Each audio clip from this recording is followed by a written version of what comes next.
बार अकबर ने बीरबल से पूछा, बीरबल क्या तुम बता सकते हो कि अविद्या क्या है? बीरबल अचानक इस प्रश्न को सुनकर सोच में पड़ गए और फिर कुछ सोचकर जवाब दिया कि महाराज, इस सवाल का जवाब देने के लिए मुझे 4 दिनों की छुट्टियां चाहिए।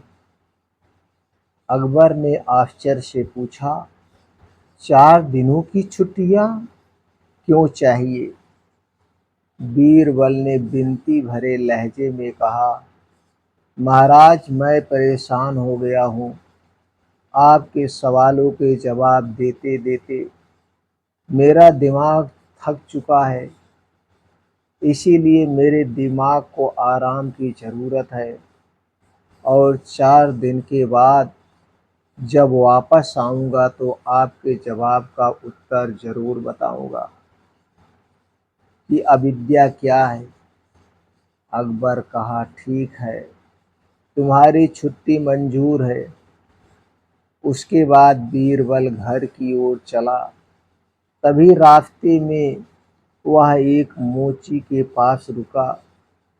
उन्होंने मोची से कहा, एक जोड़ी शानदार जूते बनवाने हैं, जिसे जो देखे वह देखता ही रह जाए।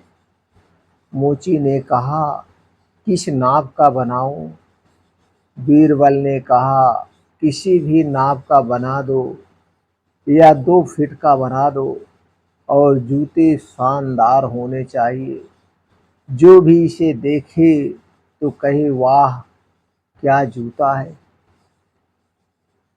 मोची से कहा, तुम्हें जितना समय चाहिए तुम ले लो और उसमें हीरे जवाहरात जड़ देना और उसमें सोने के तार से सिलाई होनी चाहिए।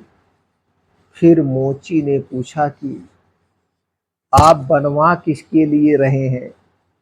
तो फिर बीरबल ने गुस्सा होते हुए कहा, ज़्यादा सवाल जवाब मत करो और हाँ, जूते बनवाने के बाद भूल जाना कि तुमने इसे बनाया है। यही हमारी शर्त है, इस शर्त के अनुसार जूते बनाना है। मोची ने सर हिलाकर उनकी बातों को स्वीकार कर लिया। 3 दिन के कठिन परिश्रम के बाद मोची ने जूते बना दिए और उसे लेकर बीरबल के पास पहुंचा। बीरबल जूते को देखा तो देखता ही रह गया और मोची को मुंह मांगा पैसा दिया और वह शर्त फिर एक बार याद दिला दी। उसके बाद एक जूते को बीरबल ने अपने घर में छुपा कर रख दिए और दूसरे जूते को रात के अंधेरे में जाकर एक मस्जिद में फेंक दिया।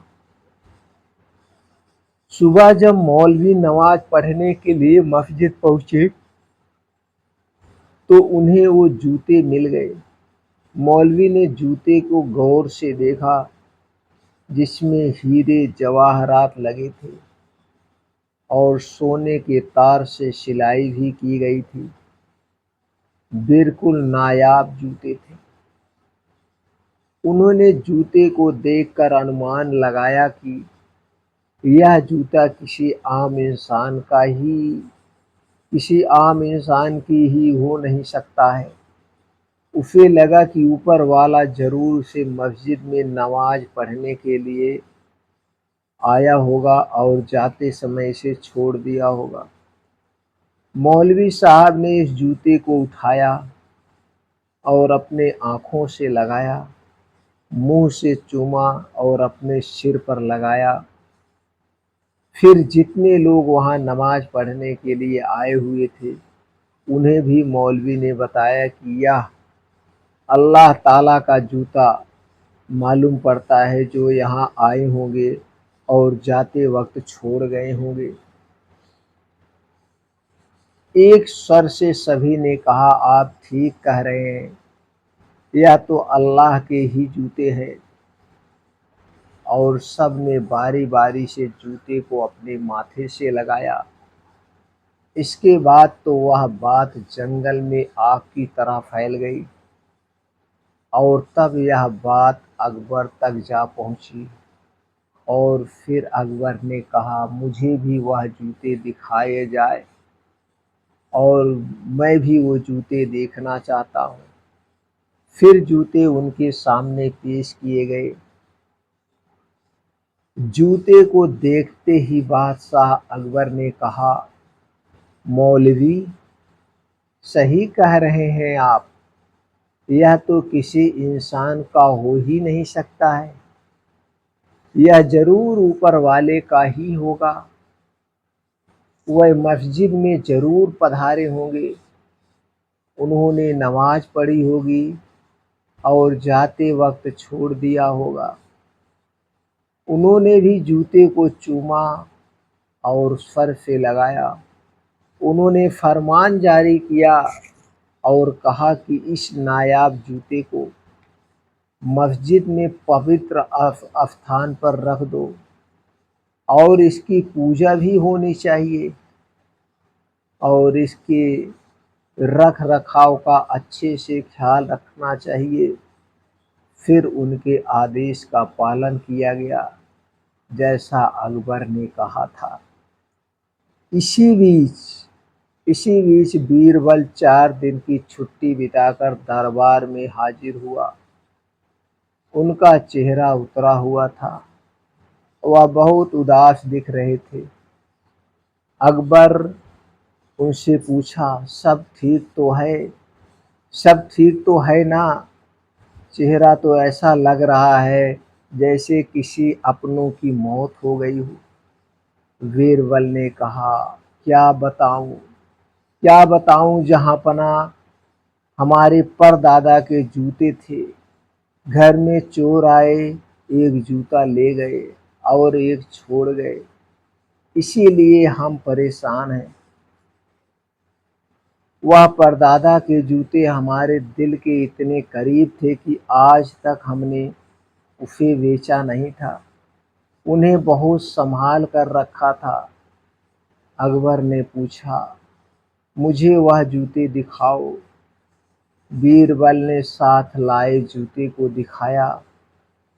जूते को देखते ही बादशाह अकबर को गुस्सा आया और उन्होंने मस्जिद में पाए गए जूते को मंगवाया और दोनों जूते एक साथ जोड़े बन गए।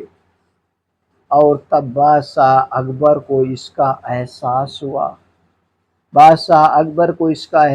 हुआ। तभी बीरबल ने कहा, आपके प्रश्न के उत्तर मिल गया जनाब, यही अविद्या है ना, यही अविद्या है। आपको कुछ पता था और ना ही मौलवी को। सब के सब बस भेड़ चाल में चले जा रहे थे, भेड़ चाल में चले जा रहे थे। सब लोगों ने देखा और माथे से लगाए जा रहे थे। किसी ने भी सच्चाई का पता नहीं लगाया, किसी ने भी सच्चाई का पता नहीं लगाया। इसे ही अविद्या कहा गया है। किसी और की बात को सुनकर उसे ही सच मान लेना कहाँ की समझदारी है।